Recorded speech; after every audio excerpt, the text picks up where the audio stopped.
নমস্কার, news today চ্যানেলের মুখোমুখি অনুষ্ঠানে আপনাদের সকলকে স্বাগত। আমি রাজু হালদার। এই মুহূর্তে আজকে আমাদের স্টুডিওতে রয়েছেন গঙ্গারামপুর বিজেপির শহরমণ্ডল সভাপতি বৃন্দাবন ঘোষ। তাকে আমাদের নিউজ টুডের পক্ষ থেকে স্বাগত। বৃন্দাবনদা, প্রথমে যে কোশ্চেনটা করব, প্রথমে ব্যক্তিগত একটা প্রশ্ন জিজ্ঞেস করি। তুমি বাম ঘরানার একজন ছেলে, সেখান থেকে এই যে আরএসএস বিজেপির জার্নিটা কি করে হলো? আরএসএস বিজেপির জার্নিটা বলতে গেলে ছোটোবেলায় আমাদের বাড়ির পেছনে যে মাঠটা ছিল, অধীর দাস বলে একজন ছিলেন, খুব পুরনো আরএসএস কর্মী। আমরা ছোটোবেলা থেকে শাখা করে বড় হয়েছি। এবার শাখাটা কি, আরএসএস কি, তখন আমাদের ক্ষেত্রে জানার বিষয় ছিল না, আমরা জানতামও না। ধীরে ধীরে সেই শাখার মাধ্যমে আমার মধ্যে এই রাষ্ট্রীয়বাদ যে বিষয়টা, সেটার সঞ্চার ঘটে। সর্বপ্রথম আমার মাথায় যেটা ঢুকেছিল, আমার বাপদাদাদের গল্প শুনেছি বাংলাদেশের। তো যখন একটু ম্যাচুরিটি আসে, যখন একটু নিজে বোঝার ক্ষমতা আসে, তখন আমার মাথায় একটাই কথা এসেছিল, কেন ওই দেশ থেকে এসেছিলাম? এই প্রশ্নের উত্তর আমি আমার বাবাকে খুব করতাম। তখন ধীরে ধীরে সংঘের বিভিন্ন কার্যক্রম, সংঘের যে শিক্ষা, তার থেকে আমরা জানতে পারি যে ধর্মনিরপেক্ষতা বলে কোনো জিনিস হয় না। এটা আমি আজকে বিজেপি করছি বা সংঘের হিন্দু সংগঠন করে এসি বলে নয়, ছোটোবেলায় যখন আমি ক্লাস 8-9-এ, তখনই আমি বিষয়টা উপলব্ধি করতে পেরেছি যে ভারতবর্ষের বুকে বা পৃথিবীর বুকে মানে ধর্মনিরপেক্ষ বলে বা সেকুলারিজম যে কথাটা, এটার কোনো ব্যাখ্যা হয় না, বা এটা একটা ডাহা মিথ্যে কথা। তো সেই জায়গা থেকে প্রথম স্ট্রাইক আমার এখানেই করে, তাহলে হিন্দুদের জন্য কিছু করতে হবে। একবার যদি আমার বাপদাদা পালিয়ে আসতে পারে, তাহলে আমার আগামী প্রজন্ম বা আমি পালিয়ে যাব না, তার কোনো গ্যারান্টি নেই। এবং সেই জায়গায় ইন্ধন জুগিয়েছে সংঘ, হিন্দুত্ব, রাষ্ট্রীয়বাদ, এই যে বিষয়গুলো খুব সুন্দর করে আমার সমকালীন যারা আমরা সংঘের সঙ্গে যুক্ত ছিলাম প্রত্যেকটি শিখিয়েছে। এবার কী হয়, কিছু শিক্ষা কেউ নিয়ে সেটাকে বহন করতে পারে, আর কিছু শিক্ষা বাহনই হয়ে যায়। আমার কাছে এই শিক্ষাটা বাহনের মতো হয়েছে। ধীরে ধীরে আরও বড় হয়েছি, কলেজে গেছি, পলিটিক্স কি সেটা বুঝতে শিখেছি। বোঝার পর আমার মনে হয়েছে না, রাজনীতি এবং ধর্ম অঙ্গাঙ্গিকভাবে জড়িত, এবং তার থেকেও বড় বিষয়, রাজনীতি আর রাষ্ট্রীয়বাদ না থাকলে কোনোদিন সেটা সমকক্ষ হতে পারে না। আমি একটা বিষয় বুঝলাম যে রাষ্ট্রবাদ থাকতে হবে, দেশের প্রতি ভালোবাসা থাকতে হবে, কিন্তু যে নাগরিকেরা বা যে মানুষেরা যারা ভাবেন যে আমার কাছে হিন্দু, মুসলিম, খ্রিস্টান সব সমান এবং সমান প্রায়োরিটি দেব, এবং তারা সেকুলার নিজেদেরকে বলে পরিচয় দেন, সেক্ষেত্রে আপনাদের কি ওপিনিয়ন আছে এখানে? মানুষ হিসেবে তাহলে ভুল করছে? মানুষ হিসেবে আমার প্রত্যেককে মানুষ ভাবা, আমার এই জায়গাটায় কোনো আপত্তি নেই। আমার সামনে কোনো একজন তৃষ্ণার্ত যদি জলের প্রয়োজন হয়, আমার কাছে যদি জল থাকে, আমি জলটা দিতে নিয়ে কখনোই ভাববো না সে হিন্দু, মুসলিম না খ্রিস্টান। কিন্তু প্রশ্নটা হচ্ছে ইতিহাস সাক্ষী, এই গোটা পৃথিবীর মধ্যে ইসলাম এমন একটা ধর্ম বা মানে তাদের ধর্মটাকে এমনভাবে শেখানো হয়, যারা সকাল থেকে 5 বার একটাই কথা বলে, লা ইল্লাহি ইল্লাল্লাহ মুহাম্মাদুর রাসূলুল্লাহ, মুহাম্মদ সর্বসর্বা, এই পৃথিবীর সব কিছু তিনি সর্বশ্রেষ্ঠ। এই কথাটা বারবার আওড়াতে এবং এই যে আল্লাহর নামে যে বিভিন্ন ধরনের খুন খারাপি, যে অরাজকতা এগুলো চলে ধর্মকে নিয়ে, সেইগুলোতে আমার আপত্তি আছে। অন্য কোনো ধর্মের মধ্যে এই জিনিসগুলো নেই। কিন্তু সেক্ষেত্রে তো হয়তো একটা কতিপয় লোকেরা করেন, সমস্ত একটা সমাজ এরকম করেন বললে আপনি খেয়াল করে দেখবেন, এই সমাজে যত বেশি উন্নত যে হয়, যত বেশি শিক্ষিত যে হয়, সে তত বড় টেররিস্ট হয়। আমাদের ওসামা বিন লাদেনের বা তার যে পুত্ররা ছিল, তাদের যদি এডুকেশনাল কোয়ালিফিকেশনগুলো দেখা যায়, আশ্চর্য হতে হবে। আমরা কিছুদিন আগে দিল্লিতে একটা ঘটনায় দেখেছিলাম, সেখানে জড়িত ছিল সমাজেরই ডাক্তার, যারা স্লিপার সেল হিসেবে কাজ করত। এই যে ধর্মীয় মেরুকরণে কিছু স্লিপার সেল তৈরি করা বা আতঙ্কবাদী তৈরি করা, এই জায়গাটা শুধুমাত্র, আর কোনো খ্রিস্টানদের মধ্যে কোনো টেররিজম আতঙ্কবাদী সংস্থা আছে কি? আমাদের হিন্দু সংগঠন, আমরা বলতে পারি, অনেকেই বলে বজরং দল বা আরএসএস আতঙ্কবাদী সংস্থা, কিন্তু এই ধরনের ভগবানের নামে বা আমরাই এখানে থাকবো অন্য কেউ থাকবে না, এই ধরনের কোনো সংস্থা অন্য কোনো ধর্মের মধ্যে আছে কি? আমি মেনে নিলাম কতিপয় কিছু সম্প্রদায়ের মানুষ তারা হয়তো এর সঙ্গে জড়িত, তাহলে যারা জড়িত না, তারা কি এই বিষয়টার কোনোদিন অপোজ করেছে, কোনোদিন এর বিরোধ করেছে? দেখুন, আমি এখানে ব্যক্তিগত মতামত দেব না, কিন্তু একটা বিষয় আমার যেটা ব্যক্তিগতভাবে মনে হয়, সরলীকরণ মানে একটা অল্প কিছুকে নিয়ে গোটা একটা সম্প্রদায়কে আমার মনে হয় একটু চিন্তাভাবনা একটু আমার মনে হয় একটু অন্যভাবে করা উচিত। যাই হোক, এটা আমার সেখানে আবার ব্যক্তিগত- একটা প্রশ্ন আছে। হ্যাঁ। প্রশ্নটা হচ্ছে, আজকে বিগত 10 বছর ধরে উত্তরপ্রদেশের মতো জায়গায় যোগী আদিত্যনাথ একজন কট্টর হিন্দুত্ববাদী কিন্তু রাজ্য চালাচ্ছেন। এখনো অবধি এমন কোনো আমাদের এই পশ্চিমবাংলা থেকেই, আমাদের গঙ্গারামপুর দক্ষিণ দিনাজপুর থেকেই হাজার হাজার ছেলে মেয়ে তারা কিন্তু নয়ডা বা উত্তরপ্রদেশের বিভিন্ন জায়গায় গিয়ে কাজ করে। কোথাও কোনো এরকম অবজেকশন শুনেছেন যে তারা সেখানে গিয়ে কোনোভাবে প্রহসিত হয়েছে বা তারা সরকারের দ্বারা বা হিন্দুত্ববাদীদের দ্বারা, তাহলে তো তারা থাকতেই পারতো না। প্রশ্নটা এখানে নয়, আমার সমস্যাটা হচ্ছে কট্টর মানে ধর্মকে কট্টরতার সঙ্গে নিয়ে যাওয়া। আমার অবজেকশনটাই এখানে, যার পার্সেন্টেজটা এই সম্প্রদায়ের মধ্যে বেশি। ঠিক, এবার ধর্ম থেকে আমরা এবার রাজনীতিতে আসি। গঙ্গারামপুরে আমরা দেখেছি যে সবে আপনারা ক্ষমতায় আসলেন, কিন্তু আমরা দেখেছি সিরিয়ালভাবে গঙ্গারামপুর শহর, যেহেতু আপনি গঙ্গারামপুর শহর মণ্ডল সভাপতি, সেখানে দেখা যাচ্ছে যে পরপর লোকসভা, বিধানসভা, আবার পুরসভা, সমস্ত ক্ষেত্রে পুরসভাটা ব্যতিক্রম হচ্ছে, বাদবাকি সমস্ত ক্ষেত্রেই বিভিন্ন ক্ষেত্রে তৃণমূলের জয় জয়কার থাকলেও গঙ্গারামপুরের ক্ষেত্রে দেখা যাচ্ছে বিজেপির একটা বরাবরের লিড থেকেছে। কেন বলে আপনার মনে হয়? গঙ্গারামপুরের বিজেপির ইতিহাসটা যদি একটু ঘাটা যায় তাহলে এই বিষয়টা সম্পূর্ণভাবে পরিষ্কার হয়ে যাবে, 1 নাম্বার। আর 2 নাম্বার, গঙ্গারামপুরের 97% যে পপুলেশন রয়েছে গঙ্গারামপুর কেন্দ্রিক বা গঙ্গারামপুরে, তারা সবাই উপার থেকে আসা এবং তারা অনেকটা সচেতন। এবং এই উপার থেকে আসাটা শুধু 47 বা 71-এ নয়, অধুনা কালেও মানে বিংশ শতাব্দীর পরেও তারা বিভিন্ন সময় ওপার থেকে এই পারে এসেছে। এবং যেহেতু গঙ্গারামপুর আমাদের বর্ডার অধিষ্ঠিত এলাকা, সেই সব এলাকাতে এসেই তারা বসবাস গ্রহণ করেছে। তারা এই যন্ত্রণাটা জানে। তারা রাজনীতির সঙ্গে বসত ভারী ভিটে মাটি ছেড়ে দেওয়ার যে যন্ত্রণা, সেটা এরা ফিল করতে পারে। সেই জায়গায় রাজনৈতিকভাবে এরা বড় সচেতন। আমি এটাকেই মূল কারণ হিসেবে। এখানে 18টা ওয়ার্ডে প্রায় সবগুলোতেই লিড ছিল, মানে শুধু তো ধর্মীয় কারণে যে বিজেপিকে ভোট দিয়েছে এমন না, অনুন্নয়নটাও কি কোথাও গিয়ে একটা ইস্যু? সেটা তো অবশ্যই। এবার 2014 সালের পর থেকে গোটা দেশ যেভাবে এগিয়ে যাচ্ছে, গোটা পৃথিবীর কাছে ভারতবর্ষের যে নামটা তৈরি হয়েছে, সেইখানে আমি সাধুবাদ দেব, আমি ধন্যবাদ দেব। গঙ্গারামপুরের মানুষ হয়তো গোটা ভারতবর্ষের অন্যান্য রাজ্যের মতো গঙ্গারামপুরের মানুষ সর্বপ্রথম বুঝতে পেরেছিল যদি সার্বিক উন্নয়নের প্রয়োজন হয়, তার একমাত্র ভরসা ভারতীয় জনতা পার্টি। বললাম যে এরপরে যে প্রশ্নটা অবধারিতভাবে আসে যে আপনারা নির্বাচনে একটা বিপুল আসন নিয়ে এসছেন, এবং তারপরেই দেখা যাচ্ছে যে কয়েকদিন আগে গঙ্গারামপুর রবীন্দ্র ভবনে জনকল্যাণ শিবিরে ভাইস চেয়ারম্যানকে কাদা ছোড়া হলো এবং চোর স্লোগান দিলেন, এবং তারপরেই কাউন্সিলরদের পদত্যাগ এবং পরবর্তীতে চেয়ারম্যানও দিয়েছেন। এই বিষয়টাকে আপনি কি বলবেন?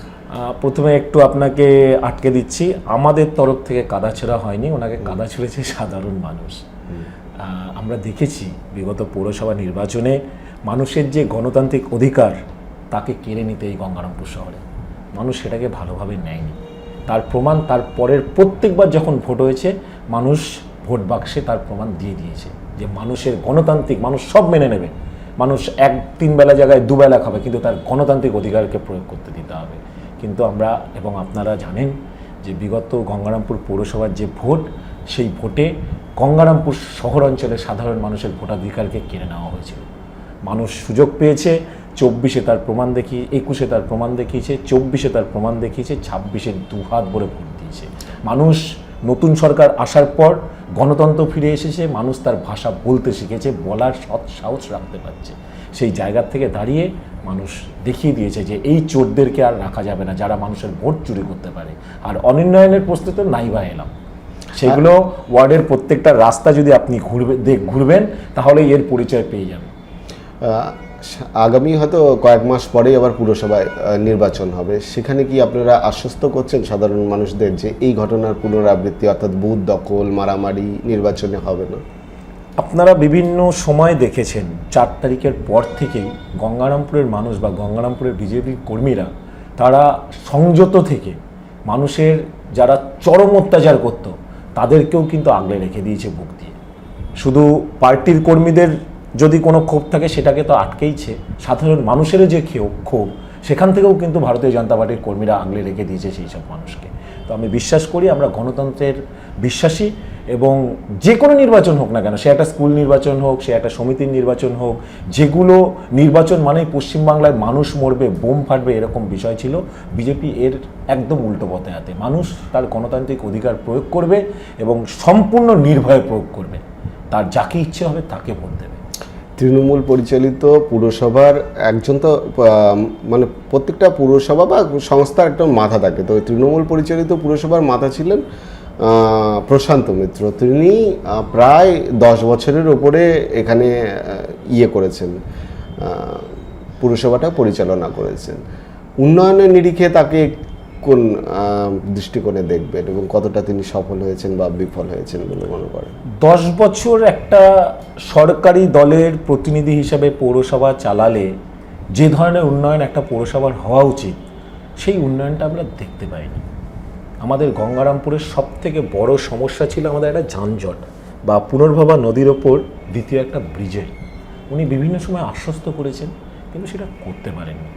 আমাদের বিজেপি সরকার, তার বয়স মাত্র 2 মাস সম্পূর্ণ হয়নি, আমরা কিন্তু সেই রাস্তায় বা সেই পথে অনেকটা এগিয়ে গেছি।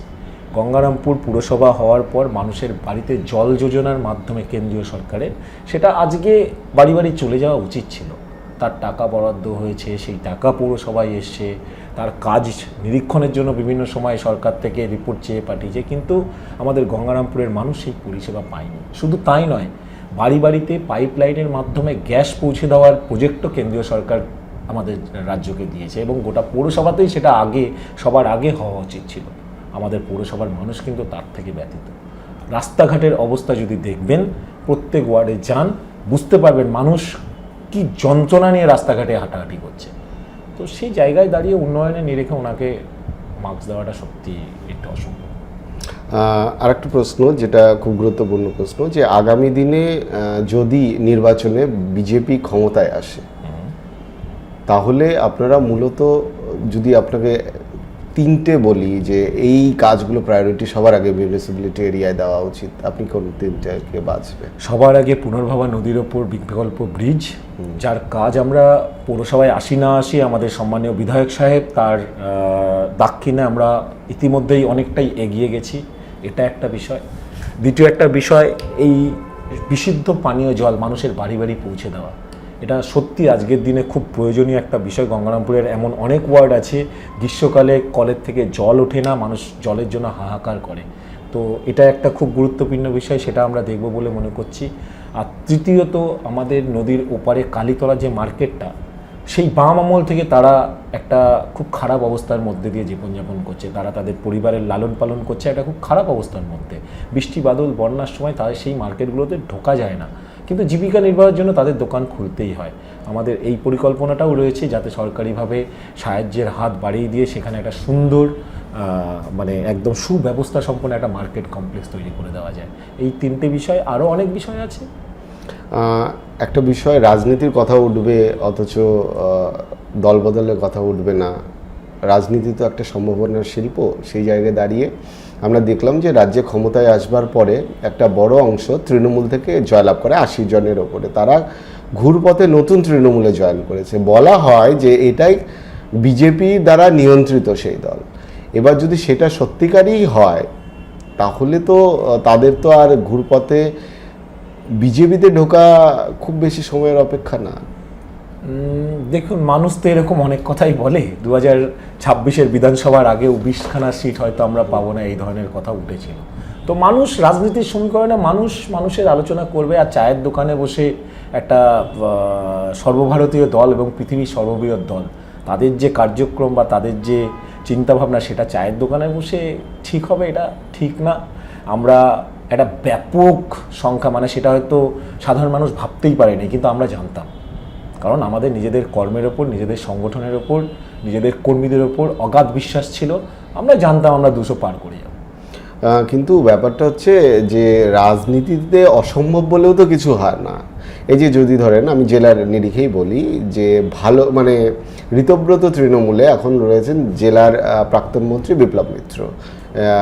তিনি যদি সেখান থেকে দীর্ঘদিন থাকার পরে আবার পুনরায় বিজেপিতে কাম ব্যাক করেন, যদি আসে, তাহলে সেটা সম্ভাবনা কতটা? আগে প্রথমে জিজ্ঞেস করি। প্রথম কথা বলি, যদি এই ধরনের কোনো ডিসিশন হয় সেটা একান্তই সাংগঠনিক সিদ্ধান্ত। আমরা কেউ সংগঠনের বাইরে নয়। আমরা যারা রাজনীতি করি, আমাদের কাছে সর্বপ্রথম এবং সর্বপ্রথম যাদের মানে যাকে আমরা মান্যতা দিই সেটা হচ্ছে আমাদের সংগঠন। সাংগঠনিক ডিসিশন হলে সেটা নিশ্চয়ই সাংগঠনিক ভেবে কিছু সিদ্ধান্ত নেবে। আর আমি বিশ্বাস রাখি ভারতীয় জনতা পার্টি এই মুহূর্তে পশ্চিমবঙ্গে এমন কোনো সিদ্ধান্ত নেবে না যাতে সাধারণ মানুষ দুঃখ পায়। আজকে ভালো তৃণমূল খারাপ তৃণমূল বলে হয় না, কারণ তৃণমূল মানেই চোর, সেটা গোটা বাংলা জেনে গেছে এবং সেই প্রচারই আমরা করে এসেছি। তো সেক্ষেত্রে দাঁড়িয়ে বিজেপি, ভারতীয় জনতা পার্টি এমন কোনো সিদ্ধান্ত নেবে না যেখানে বাংলার মানুষের মনে কোথাও আঘাত হবে। এই বিশ্বাস একজন বিজেপির সৈনিক হিসেবে আমার আছে। দক্ষিণ দিনাজপুরের জেলার মধ্যে বিজেপি ক্ষমতায় আসবার পরে একটা মেডিকেল কলেজ হওয়ার প্রস্তাব এসছে, বিমানবন্দর এসছে এবং অতি সম্প্রতি শোনা গেল যে গঙ্গারামপুরে একটা টেক্সটাইল হাব হবে তাঁতের জন্য, এবং কার্পেটের জন্য একটা বোধহয় সম্ভবত কোনো হাব হতে পারে। তো এই নিরিখে দাঁড়িয়ে যে একটা মেডিকেল কলেজ নিয়ে একটা তুমুল একটা দুই মহকুমার মধ্যে দড়ি টানাটানি ছিল এবং শেষ পর্যন্ত বালুঘাটে হবে বলে স্থির হয়েছে। আপনি যদি ইতিহাসটা দেখেন, বরাবরই দেখা যায় যে গঙ্গারামপুর বঞ্চিত, এবং সেখানে সবাই ভেবেছিল যে এবার হয়তো হবে, সেটা হলো না। এটা কি আপনাদের ভোট ব্যাংকে কোথাও গিয়ে প্রভাব ফেলতে পারে? একদমই নয়। অ্যাকচুয়ালি এই প্রচারটা যে বা যারা করছে তারা ম্যাক্সিমাম এই এখনকার দিনের তৃণমূল এবং সেই বাম কর্মী সমর্থকরা যারা তাদের স্বাস্থ্যমন্ত্রী থাকার পরেও নিজেদের জেলায় একটা মেডিকেল কলেজ করতে পারেননি। তাদের তো এই মুহূর্তে খেয়ে দেয় কোনো কাজ নেই বিরোধিতা করা ছাড়া। আমি তাদের উদ্দেশ্যে একটা ছোট্ট করে বলতে চাই এবং আপনাদেরকেও বলতে চাই, জেলা হসপিটাল যেখানে থাকে স্বভাবত মেডিকেল কলেজ সেইখানেই তৈরি হয়। এটা এই রাজ্যের অন্যান্য জেলাতে যদি লক্ষ্য করা যায় সেটাই নিয়ম। তো বালুরঘাট আমাদের জেলা হসপিটাল, সেখানে মেডিকেল কলেজ হবে এই নিয়ে তো কোনো দ্বন্দ্ব থাকার কথা না। তার থেকে উপরি পায় না আমরা জেলা হসপিটাল হিসেবে গঙ্গারামপুরকে পাচ্ছি।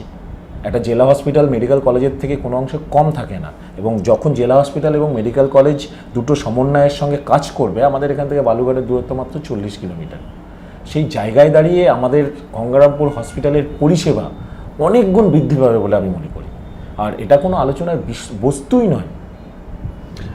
আগামী দিনে আমাদের এই জেলা থেকে কেন্দ্রীয় মন্ত্রী রয়েছেন, হয়তো বিগত দিনে উন্নয়নের নিরিখে রেল বাদে সেভাবে ছাপ ফেলতে পারেননি খুব একটা বিষয়ে। কারণ হলো হয়তো একটা বলা হয় যে তৎকালীন সরকার সেগুলোকে। আগামী দিনে কি আশা, এক্সপেকটেশন রাখেন কেন্দ্রীয় মন্ত্রীর কাছে? আর উত্তর আপনি তো আগের প্রশ্নেই আপনি করে দিলেন। 2 মাস যে সরকারটা বয়স নয় দক্ষিণ দিনাজপুরের জন্য, যেখানে গোটা পশ্চিমবঙ্গের মানুষ দক্ষিণ দিনাজপুরকে চিনত না, সেখানে একটা বস্ত্র বিপণনের হাব তৈরি হওয়া, গার্মেন্টস হাব, এটা ছোট কথা নয়। এই গার্মেন্টস হাবসে আমুল যেমন এসে তার ব্র্যান্ডের প্রোডাক্ট তৈরি করবে, লাক্স যেমন এসে তার ব্র্যান্ডের প্রোডাক্ট করবে, এই ধরনের নামি নামি কোম্পানিরা তারা ইস্টার্ন ইন্ডিয়ার মার্কেটটাকে ধরার জন্য এই হাবের থেকেই কাজ করবে। সেখানে হাজার হাজার কোটি টাকা বিনিয়োগ হবে, সেখানে হাজার হাজার মানুষ চাকরি পাবে। তো 2 মাসে যে সরকার এই কাজগুলো করতে পারে, তারপরেই সঙ্গে সঙ্গে মেডিকেল কলেজের ঘোষণা, বালুরঘাট এয়ারপোর্টের ঘোষণা। তো সবকা সাথ সবকা বিকাশ, এটাই তো তার প্রমাণ যে আমাদের কাছে সময়টা বিষয় না, আমাদের কাছে মানসিকতাটা বিষয়। আপনাদের ছোট্ট একটা উদাহরণ দিয়ে বলতে পারি, আমাদের গঙ্গারামপুর নয়াবাজারে ফটকপাড়া বলে একটা জায়গা আছে, আমরা তখন বিরোধী। আমাদের বিধায়ক সত্যেনবাবু বিরোধী থাকার অবস্থাতেও সেইখানে একটা ব্রিজের দীর্ঘদিনের মানুষের ডিম্যান্ড ছিল। না সরকার দেখেছে, না সিপিএম দেখেছে, না কেউ দেখেছে, কিন্তু আমাদের সত্যেন্দ্রনাথ মহাশয়, তিনি গঙ্গারামপুরের বিধায়ক হিসেবে, তখন ওনার কাছে কোনো ক্ষমতা নেই শুধুমাত্র এমএলএ ট্যাগ ছাড়া, তারপরেও কিন্তু উনি ওখানে স্যাংশন করিয়েছেন এবং সেই ব্রিজটার কাজ চলছে, গেলেই দেখতে পাবেন। তো কাজ করাটা না মানসিকতার বিষয়। আমার কাছে ক্ষমতা আছে, আমি কোন দলের বা কী আছে আমার কাছে সেটা বড় প্রশ্ন নয়। ক্ষমতাকে কাজে লাগিয়ে মানুষের জন্য কাজ করার মানসিকতা যদি থাকে, তাদেরকে কেউ আটকাতে পারে। সত্যেনবাবুর কথাই মনে পড়লো যে তিনি এবার নির্বাচিত হয়েছিলেন, সবার একটা এক্সপেকটেশন ছিল যে তিনি মন্ত্রী হবেন, শেষ পর্যন্ত হলেন না। বিধানসভায় বোধহয় দীর্ঘদিন বাদে দক্ষিণ দিনাজপুর জেলা থেকে কোনো মন্ত্রী নেই, কি বলবেন এই বিষয়ে? আমি একটা ছোট্ট উত্তর বলবো, টাইম কথা বলবো, একটু সময় দিন। আবার যেহেতু আপনি শহরে নেতৃত্ব দেন, আপনাকে জিজ্ঞেস করছি যে আগামী পুরসভা নির্বাচনে গঙ্গারামপুর পুরসভার চেয়ারম্যানের মুখকে? ভারতীয় জনতা পার্টিতে কোনো মুখ দিয়ে লড়াই হয় না। যে কোনো সে সমিতি স্তরের নির্বাচন হোক, পঞ্চায়েত স্তরের নির্বাচন হোক, পৌরসভা নির্বাচন হোক, বিধানসভা, লোকসভা, ভারতীয় জনতা পার্টির একটাই মুখ, সেটা হচ্ছে পদ্মফুল। এই মুহূর্তে আমাদের সামনের একজনই নেতা, সেটা হচ্ছে নরেন্দ্র মোদী, নবীন পটনায়ক। তো সেক্ষেত্রে দল কোথায় কি সিদ্ধান্ত নেবে সেটা আগের থেকে বলা বা বিবেচনা করা এটা হাস্যকর বিষয়। আমরা শেষ দিকে চলে এসেছি ইন্টারভিউর শেষ প্রশ্ন আপনাকে, যে ব্যক্তি বৃন্দাবন ঘোষ, মানে ব্যক্তি বলতে নেতা বৃন্দাবন ঘোষ শহর মণ্ডলের সভাপতি হিসেবে আগামী দিনে আপনার কি কি লক্ষ্য রয়েছে সাংগঠনিক? সংগঠনকে আরও উপরে নিয়ে যাওয়া, সংগঠনের কাজকে আরও দৃঢ় মজবুত করা। আমরা যারা ভারতীয় জনতা পার্টির কর্মী, রাস্তায় বেরোলে যেন মানুষ সেই কথাটা গর্বের সঙ্গে স্বীকার করতে পারে, হ্যাঁ ওই যে দেখো ভারতীয় জনতা পার্টির কর্মী যাচ্ছে। ক্ষমতা আসবে যাবে, আগামী 5 বছরে বিজেপি থাকুক না থাকুক বড় প্রশ্ন সেটা নয়। আমরা কেউ রাস্তায় বেরোলে যেন মানুষ আমাদের দিকে কটূক্তি না করে, চোর বলে স্লোগান না দেয়, এটাই আমার লক্ষ্য। আমরা চাইবো যে আপনার যে সমস্ত রাজনৈতিক আশা রয়েছে সেগুলো সবই পূরণ হোক এবং আপনিও রাজনৈতিকভাবে সাফল্যের চূড়ায় পৌঁছে যান, এই শুভকামনা আমাদের পক্ষ থেকে রইল। আপাতত আমাদের এই মুখোমুখি অনুষ্ঠান এখানেই শেষ, আর আপনাদের নজর থাকুক নিউজ টুডেতে।